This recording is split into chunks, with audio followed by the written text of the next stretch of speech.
Hello guys, at ngayon manonood po tayo. At ito po yung pupunutin natin. Sorry po, unlag. Isang villain ang gustong sakupin ang Emerald City kaya naghanap siya ng mahika na magagawang mangyari yun. Samantala, isang binata naman ang aksidenteng ginamit ang Silver Slippers na tumutupad ng anuman ang kanyang hilingin at napadpad sa malapantasya na kaharian. Ngayong araw, ikikwento natin ang istorya ng Fantastic Return to Oz.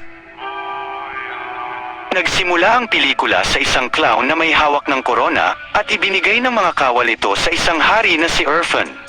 Sa labas ng veranda, humarap siya sa mga nasasakupan niyang populasyon at natutuwa ang mga tao na makita siya sa sentro ng syudad.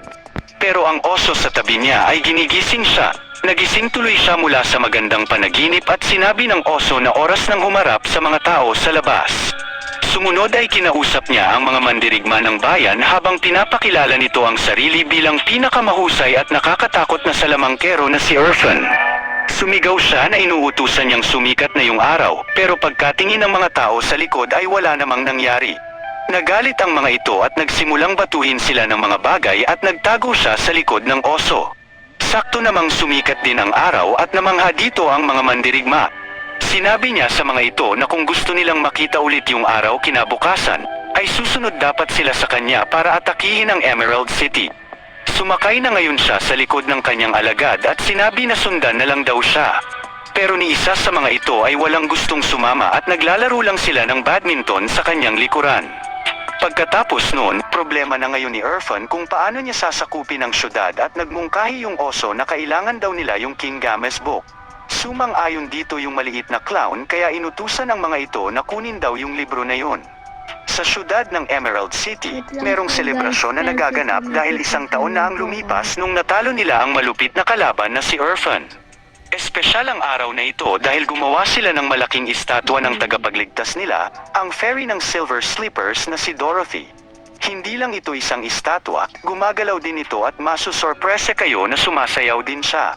Pasikreto namang pumasok ng kaharian itong dalawa na nakasuot ng disguise, sabay nagtago ang mga ito sa likod ng kiosk. Habang sumasayaw ang estatwa, meron palang tao ito sa loob at anuman ang ikilos niya ay siyang ginagawa din ng estatwa. Tumakbo yung oso sa paa nito at pumunta agad sa pintuan para makapasok doon. Nag-usap ang tatlo na napakaganda talaga ng estatwa katulad ni Dorothy at binanggit ni Scarecrow na reliable din ito dahil dito niya rin ginawang taguan ng King Games book. May kakaibang ginawa yung estatwa sa harap ng mga tao, iyon pala ay ginawang hostage ng kalaban yung nagkokontrol sa loob. Tinanong nito na kung babalik daw ulit si Irfan at umamin na hanggang ngayon ay tapat na alagad pa rin niya siya. Patunayan daw niya yun kung sasabihin nito ang pinagtataguan ng King Games book, na agad niyang tinuro sa taas na may maraming padlock.